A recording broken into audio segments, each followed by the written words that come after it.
Oke, materi kali ini kita akan membahas lebih lengkap tentang gambar suasana. Gambar suasana. Nah, gitu ya. Gambar suasana ini mungkin sudah ada yang tahu ya, ada yang juga yang belum tahu gambar suasana itu seperti apa ya. Jadi gambar suasana itu sebenarnya pada intinya adalah gambar yang tingkat kesulitannya paling tinggi di level gambar hitam putih ya, gambar pensil yang tingkat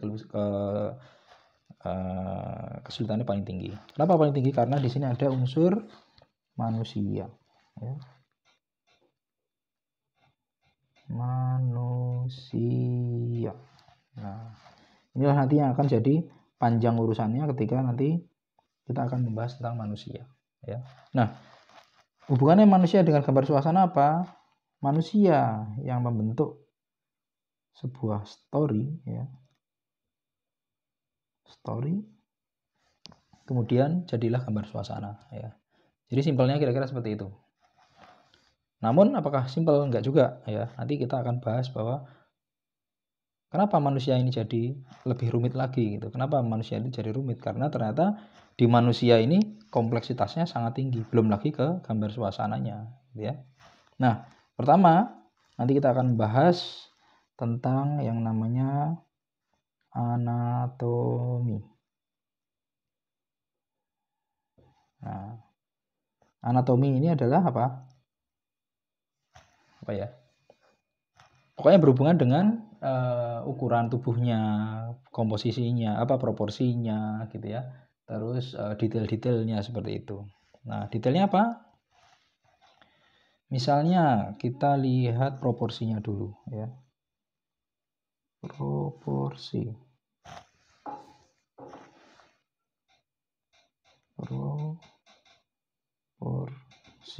ya. Proporsi itu apa? Proporsi itu adalah perbandingan ya. Jadi misalnya manusia yang proporsional itu adalah yang perbandingan misalnya antara kepalanya dengan tubuhnya nggak terlalu besar kepalanya atau sebaliknya gitu ya. Misalnya ada orang yang tubuhnya proporsional. Nah, misalnya apa? Perutnya nggak buncit seperti itu ya. Terus tingginya tinggi yang normal. Nah, itu namanya proporsional ya. Nah, di proporsi ini juga dibagi lagi ya. Misalnya proporsi berdasarkan apa? Gender misalnya. Ya. Berdasarkan gender. Gender itu apa? Jenis kelamin misalnya ya. Laki-laki, perempuan, pasti proporsinya beda. Nanti kita akan bahas itu. Jadi ini kita jelaskan dulu secara lengkap, kemudian nanti kita kupas satu-satu.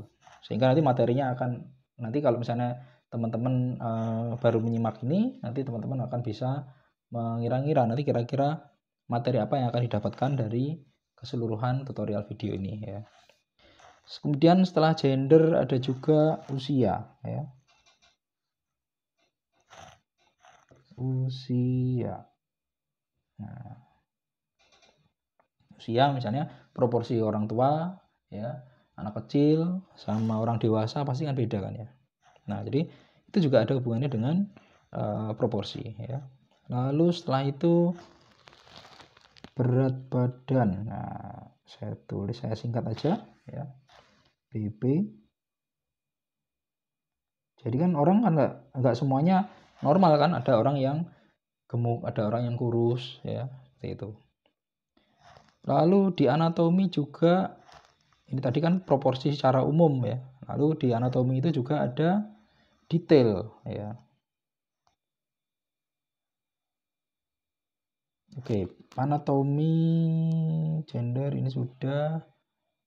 Lalu detail. Oke, detailnya saya langsung aja tulis di sini. Misalnya detail apa? Detail tangan. Nah, kan kita juga perlu tahu kan tangannya seperti apa gitu ya. Nah, itu perlu dipelajari nanti ya. Setelah tangan misalnya apa? Kaki.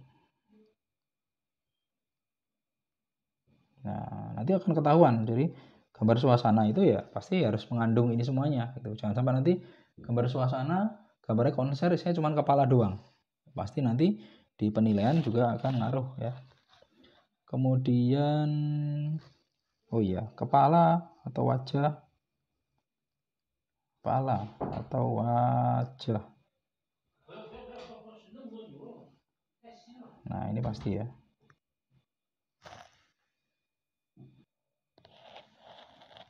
Oke, ini kepala dan wajah ya. Nah, di kepala dan wajah itu nanti juga nyambung dengan apa? Mata misalnya. Mata. Ya. Lalu hidung. Ini contoh aja.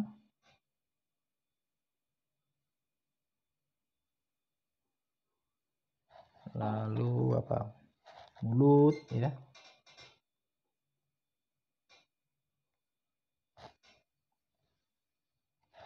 Ya. Nah, nanti kita akan ini misalnya mulut kan juga macam-macam kan, mulutnya lagi apa namanya? Ngomong, lagi diem kan pasti beda-beda ya. Lalu kepala, wajah sudah, hidung, tangan, kaki sudah. Apa misalnya? Kaki sudah, lalu ekspresi ya, ekspresi juga perlu. Ekspresi. Nah, di gambar suasana itu ekspresi itu perlu sekali ya. Karena itu yang nanti membangun story ini, cerita ini. Ini maksudnya kalau orang lagi nonton konser pasti kan dia kelihatan orangnya gembira kan ya gitu. Beda lagi kalau misalnya ada soalnya adalah soal pertandingan Piala Dunia ya, tapi dari sudut pandang orang yang kalah. Nah, pasti harus bisa menggambarkan ekspresi yang sedih ya. Oke, lalu setelah anatomi di sini juga ada pose. Nah, pose.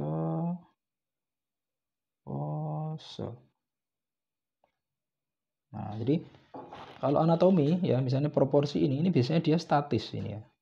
Ya, dia misalnya orang berdiri seperti itu ya. Tampak samping, tampak depan ya, cewek, cowok ya, lagi orang gemuk, orang kurus gitu ya. Kalau pose dia lebih ke gerakan. Nah, di sini pose juga dibagi menjadi dua, ada pose yang statis.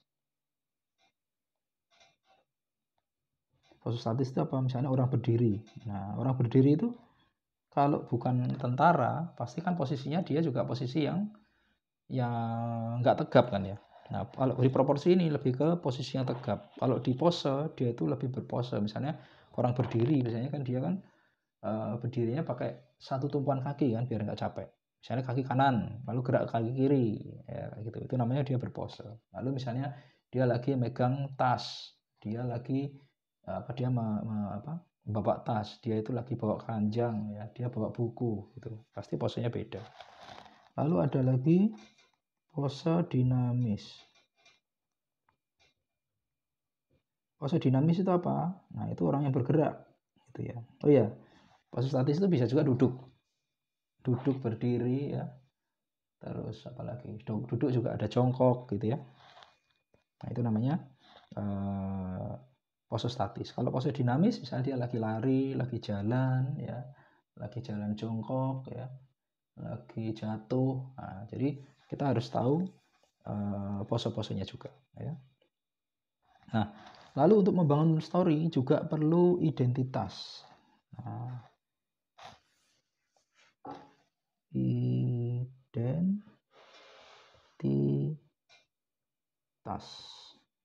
Nah, jadi namanya manusia kan pasti ada identitasnya gitu. Identitas itu belum tentu nama gitu ya. Tapi paling enggak dia itu perannya sebagai apa di situ ya.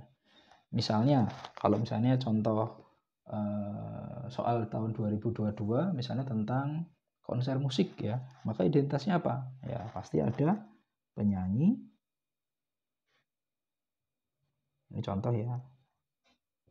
Ada apa? Penonton. Nah, ya. Terus ada apa lagi? Misalnya ada soal misalnya soalnya apa namanya? Misalnya soalnya itu tentang demonstrasi. Nah, tahun 2000 saya pernah ikut tes, itu soal tentang demonstrasi. Ya, demonstrasi berarti ada apa? Saya demonstrasinya demonstrasi mahasiswa. Maka misalnya ada mahasiswa, ya. Kemudian ada pasukan anti huru-hara. Nah, misalnya gitu. Nah, di sini kan identitasnya harus jelas, mana yang penyanyi, mana penonton. Penyanyi misalnya dia pakai baju yang apa namanya? Bajunya yang agak apa ya? Namanya performers, pasti dia kan pakai baju yang lebih menonjol dibandingkan penontonnya, gitu ya. Sementara penonton dia bajunya lebih casual, ya. Lalu mahasiswa, nah mahasiswa sama pasukan anti huru-hara pasti kan beda. Pasukan anti huru-hara dia dilengkapi dengan apa? Persenjataan, pakai tameng, ya, dan sebagainya. Lalu apa misalnya contoh lain ya? Oke, misalnya pernah juga ada soal itu tentang pasar, ya. Berarti pasti ada apa? Penjual dan pembeli. Nah, jadi identitas ini perlu seperti itu ya. Nanti dan lain-lain ya, ada penjual pembeli, ada apa namanya, polisi dan maling misalnya, karena pernah juga soalnya itu tentang kejahatan di pasar misalnya seperti itu, kejadian perampokan di pasar misalnya seperti itu ya. Jadi misalnya ada maling dan polisi. Nah, nanti di soal itu nanti akan dipertanyakan ini, benar nggak identitasnya itu sesuai dengan soalnya gitu ya. Nanti kita akan bahas di area sini ya.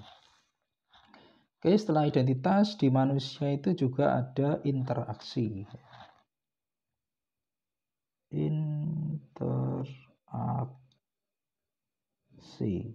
Ini saya berusaha menjelaskannya dengan pelan-pelan ya.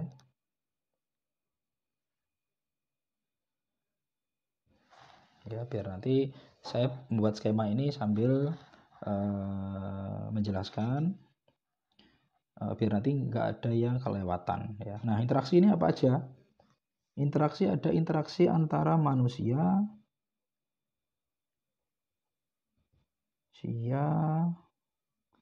dan manusia ya.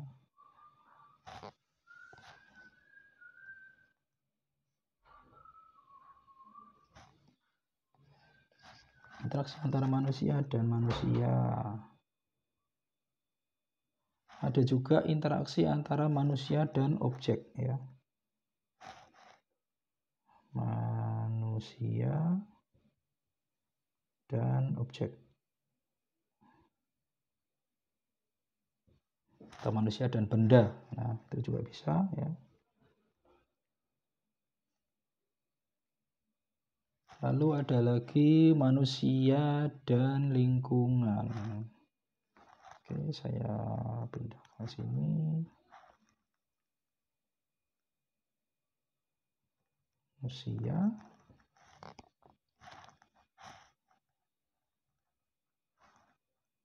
dan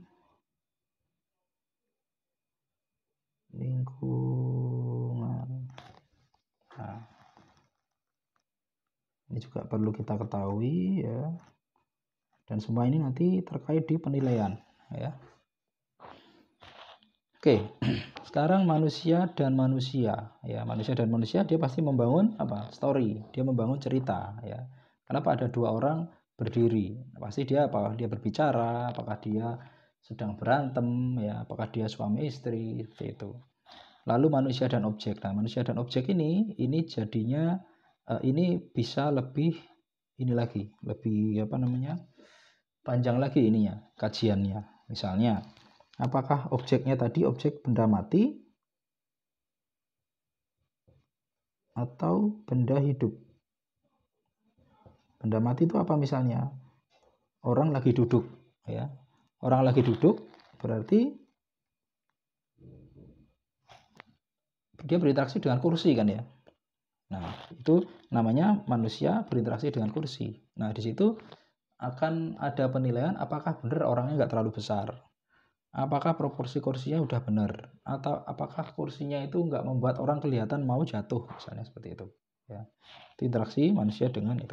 Kalau interaksi manusia dengan objek atau benda mati, atau benda hidup, misalnya apa, dengan tumbuh-tumbuhan, atau manusia lagi naik kuda, manusia menggendong kucing, ya, manusia apalagi naik kuda, menggendong kucing gitu ya,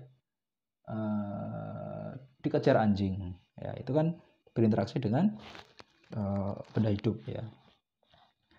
Lalu karena di sini ada manusia dan objek, maka objek pun juga dia punya ini sendiri, punya kompleksitas tersendiri, ya, sehingga nanti akan saya buatkan materi khusus tentang objek ini, ya. Bahkan nanti basicnya dari semua materi ini nanti kita berawalnya justru dari objeknya, nggak langsung ke manusia, karena manusia itu tingkat kesulitannya yang paling tinggi, ya. Nah, di objek itu dibagi menjadi objek organis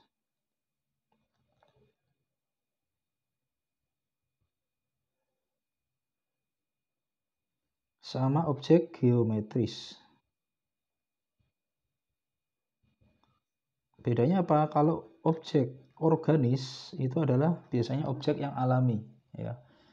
Garis-garisnya itu dia nggak terstruktur seperti geometrik. Kalau geometrik itu dia yang berawal dari misalnya dari bentuk tabung, ya, bentuk kotak, ya, bentuk persegi panjang seperti itu. Nah, itu namanya objek geometris. Kalau organis, oke, contohnya objek geometris, ya, contohnya misalnya ada apa namanya, laptop ini di depan saya, HP, ya, kemudian pulpen, ini kan geometris, ya. Ini kan dia dari apa, dari objek-objek yang misalnya ini dari tabung seperti itu, ya, dia objek dasarnya tabung. Tapi kalau objek organis misalnya apa, tanaman, tumbuhan, ya, batu seperti itu, dia kan terbentuknya dengan alamiah, ya, makanya disebut sebagai objek yang organis, ya. Lalu di objek nanti kita juga akan membahas juga tentang material.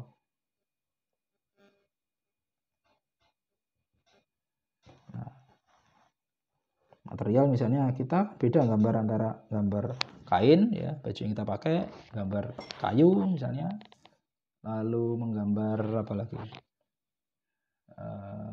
gambar tembok, gambar batu bata kan pasti beda.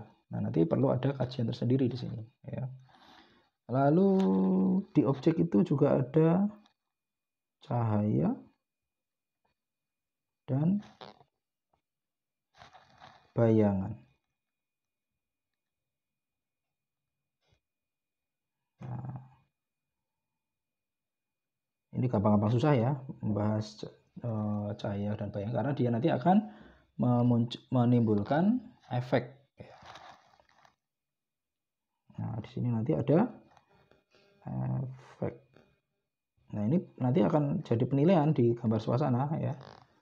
Apakah yang digambar itu dia sesuai enggak? Misalnya gambar gelas, ya, ternyata hasilnya seperti menggambar kayu misalnya, kan nggak boleh, ya, harus sesuai.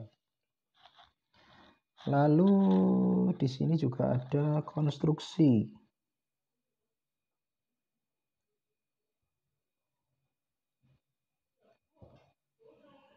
Nah, konstruksi itu adalah bagaimana membangun objek geometris tadi, bagaimana membangun objek organis tadi. Jadi konstruksinya pohon pasti beda dengan konstruksinya apa, rumah misalnya, konstruksinya mobil seperti itu, ya. Lalu oke, ini itu, ya. Jadi sebelum kita gambar suasana, kita harus tahu tentang anatomi ini, harus tahu tentang manusia, ya. Di manusia ini ternyata ada anatominya juga, ada juga identitasnya, ada interaksinya, ada manusianya, ada manusia dan objek, ada manusia dan lingkungan. Nah, dengan ini semua, maka dia nanti akan membentuk sebuah story, dan itu yang dinamakan dengan gambar suasana. Oke, sekarang kita lanjut ke gambar suasana menjadi portofolio, ya. Kan gambar suasana bisa juga kita cuma gambar suasana, lalu ya dipakai untuk senang-senang aja gitu, atau gambar suasana untuk hobi aja gitu. Nah, masalahnya kan kita nanti menggambar suasana untuk portofolio kuliah desain ya, atau tes masuk desain. Sehingga apa yang perlu kita ketahui adalah kriteria portofolio. Kriteria portofolio SNBP dan SNBT ya. Gini aja biar singkat.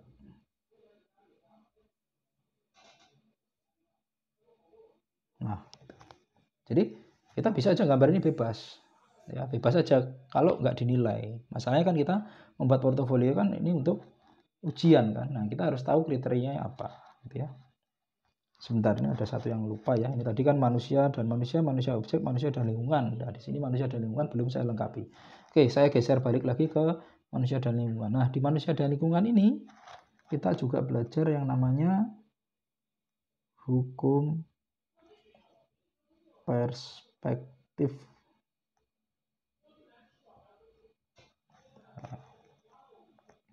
Hukum perspektif seperti apa? Nanti tunggu aja nanti waktunya kita akan bahas di situ karena ini cukup fundamental atau cukup dasar ya. Di hukum perspektif itu paling tidak ada yang namanya titik hilang.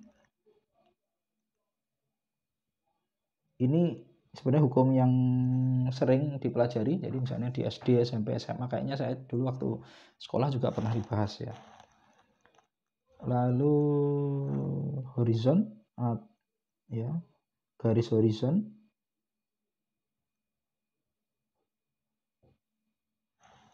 Lalu sudut pandang ya, atau viewpoint.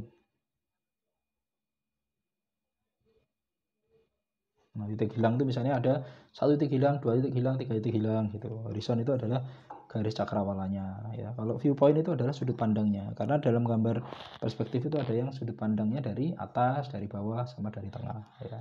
Nanti kita akan bahas lagi di sini ya. Terus di manusia dan lingkungan ini juga nanti ada pembahasan tentang apa? Interior ya. Terus ada juga apa? Eksterior. Nah, ini sudah cukup ya. Eksterior. Nah, interior itu adalah dalam, eksterior itu luar atau arsitektural. Misalnya kayak kita lagi menggambar apa? Stadion. Lagi ada apa namanya, pertandingan, maka di dalam yang digambar adalah interiornya dalam stadion. Tapi ketika yang digambar adalah kejadian di luar stadion, maka digambar eksteriornya ya. Intinya eksterior itu di luar ruangan, interior itu di dalam ruangan. Nah, dari sini kelihatan kan ya, wah ternyata gambar suasana itu nggak gampang ya, ternyata harus ini semuanya itu harus dikuasai. Nah, itulah kenapa kita perlu menyusun materi yang komprehensif ya. Nggak bisa kita lepas semuanya ini. Misalnya gambar apa?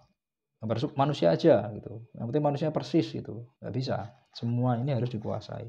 Baru jadilah gambar suasana ya. Oke, sekarang kita balik lagi ke kriteria ya. Nah, kriterianya apa aja? Jadi di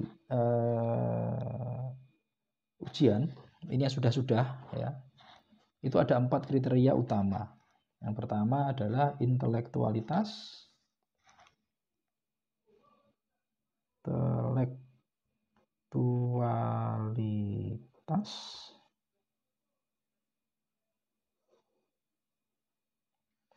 Yang kedua kreativitas.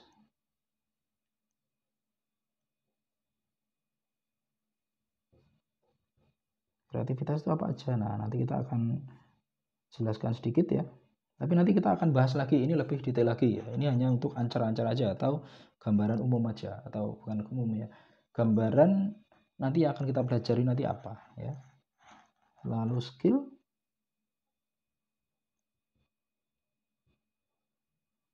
Nah, lalu yang terakhir adalah basic dan finishing.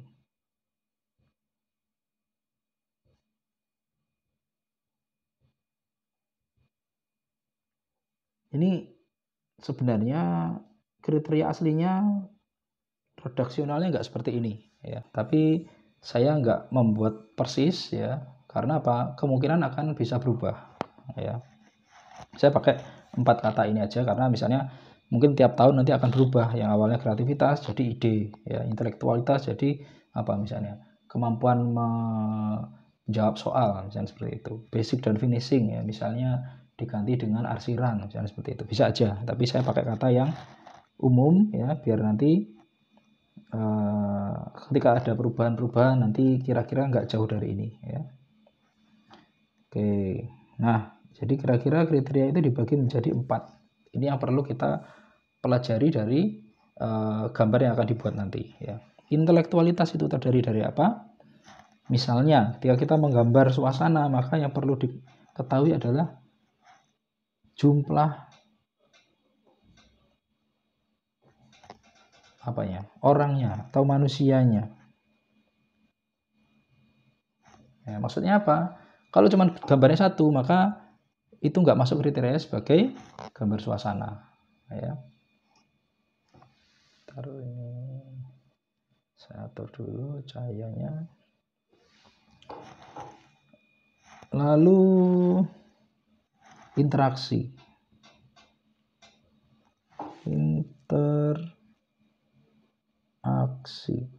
ya. Nah, jumlah manusia misalnya ya minimal 5 lah itu. Nggak mungkin gambar suasana gambarnya cuma 2 lalu ini suasana orang lagi berbicara, kan nggak mungkin ya. Pasti lebih dari itu. Lalu di antara orang misalnya ada 5 orang, maka pasti 5 orang tadi kan berinteraksi. Yang satunya ngomong, satunya marah, satunya cuek. Nah, disitulah ada nanti kriteria nanti masuk di penilaian nanti. Bagaimana kita bisa menguasai interaksi di antara objek-objek manusia tadi. Setelah itu menjawab soal ya. Namanya juga ujian, maka pasti di ujian nanti ada soalnya. Misalnya soalnya adalah buatlah gambar suasana orang lagi menonton sepak bola gitu ya. Nah, berarti jangan sampai digambar adalah orang lagi nonton baseball misalnya. Pasti nggak menjawab soal kan. Nah, jadi maksudnya itu. Lalu 5W plus 1H. 5W plus 1H ya. Atau cerita. 5W 1H saya pikir semuanya udah paham ya. 5W 1H itu misalnya what, why, where, when ya, apalagi how ya, and who ya. Nah, jadi ada nanti jadi sebuah cerita kalau semua ini bisa dijawab itu. Jangan sampai misalnya nggak ada when-nya misalnya. Ini nggak jelas, ini tuh malam, siang, pagi, sore ya. Lagi agak ada acara apa di mananya juga nggak jelas, maka nanti nggak bisa terjawab nih. Nah, ini yang namanya intelektualitas. Jadi gambar ini bisa digunakan untuk menilai intelektualitas seseorang. Gitu ya. Lalu yang kedua adalah kreativitas. Kreativitas yang pertama adalah estetika. Estetika itu apa? Keindahan. Nah, disinilah ya kita jangan sampai ini kelihatan jorok ya. Misalnya kertasnya kotor, setelah gambar kertasnya kotor, tangannya habis megang minyak, lalu ada sisanya di sini. Nah, lalu gambar orang ya pasti orangnya kalau cewek ya cantik ya. Gambar mobil ya mobilnya yang bagus. Nah, itu kan namanya estetika ya. Lalu karena kreativitas maka keberagaman.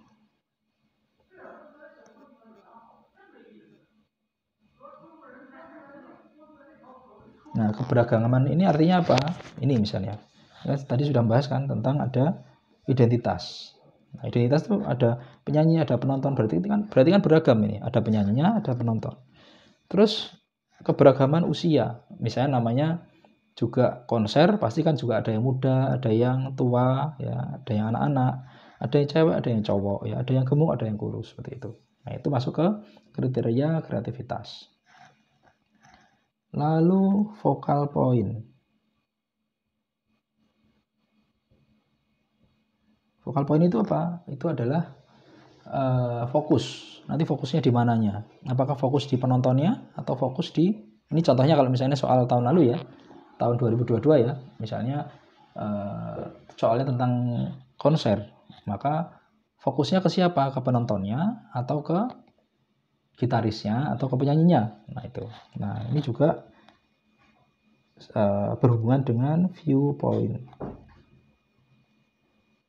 atau point of view ya, atau sudut pandang ya. Jadi sudut pandangnya dari mana? Nanti objeknya tadi. Lalu environment ya. Environment itu artinya apa? Lingkungannya ya. Apakah konsernya itu dia di pinggir jalan ya misalnya gitu, ataukah konsernya itu ada di lapangan bola, atau dia tempat parkir? Nah, harus jelas nanti. Lalu skill itu apa aja yang perlu ditonjolkan nanti ya. Misalnya skill harus menguasai tentang proporsi. Nah tadi sudah dibahas di sini ya, tapi proporsi di sini lebih umum. Kalau di sini proporsi manusia, kalau di sini proporsi, misalnya proporsi kan perbandingan ya, perbandingan antara manusia dengan objek di sekitarnya, perbandingan antara manusia dengan mobil misalnya, kalau di objek gambar suasana nanti ada mobilnya misalnya. Lalu komposisi. Nah kalau proporsi tadi perbandingan ukuran, kalau komposisi itu adalah penataan ya. Misalnya harus imbang kanan kiri, jangan sampai kanannya lebih banyak orangnya, kirinya orangnya kurang ya, atau ada yang kosong, ada yang penuh seperti itu. Lalu ada juga rana.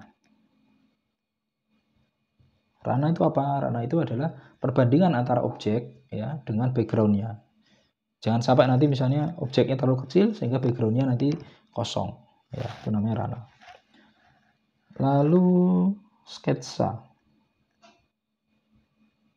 Nah, sketsa nanti juga dilihat sebagai skillnya. Bagaimana si peserta nanti dia bisa membuat sketsa yang bagus gitu. Karena itu nanti yang menentukan hasil dari gambar suasana nanti. Gitu. Lalu yang terakhir adalah basic dan finishing. Nah, basic itu apa aja? Nah, kita harus benar garisnya misalnya. Gambarnya sudah kemana-mana ya, jauh itu. Pas lihat, wah garisnya ternyata kurang bagus, karakter garisnya masih salah, misalnya seperti itu juga nggak boleh. Lalu garis arsip mana ini belum ada, oke. Garis bidang misalnya. Nah bidangnya bagaimana dia menguasai bidang ya. Terus kemudian ruang. Nah, garis itu kan cuma garis gitu ya, kalau apa cuman ya garis-garis ya. Kalau bidang adalah garis yang dipertemukan menjadi sebuah bidang, misalnya segitiga, segi 4 dan sebagainya ya. Ruang itu ketika dia sudah membentuk objek 3 dimensi ya. Lalu di situ ada arsir. Nah, arsir ini dia sangat berhubungan dengan ruang karena dia membentuk apakah dia ruangnya menonjol, apakah dia itu cekung, apakah dia itu apa namanya itu kasar, halus, seperti itu ya, namanya arsir ya. Kemudian volume.